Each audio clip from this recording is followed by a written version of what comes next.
for the nations. You're asking to represent Zimbabwe. But do you love Zimbabwe? How can you represent a nation that you actually do not love at all?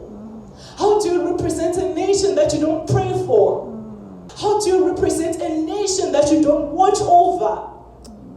How do you represent a nation where things are happening, but you didn't take time to be a watchman in the realms of the spirit and see something before it actually attacks the nation?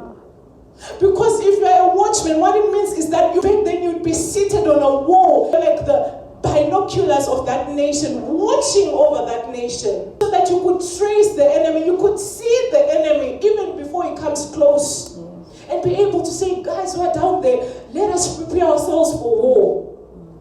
But if I've never prayed for the salvation of Zimbabwe, what right do I have to represent Zimbabwe on an international level?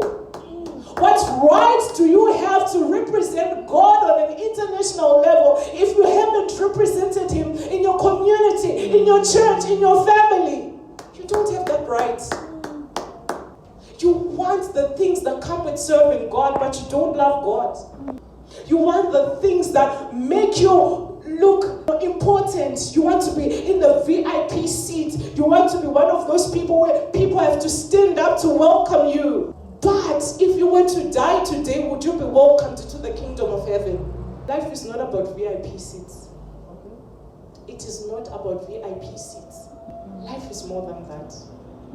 I'm telling you guys, if we don't watch over our families, our nation, our this, our that, the devil will continue to roar, to pounce on everything.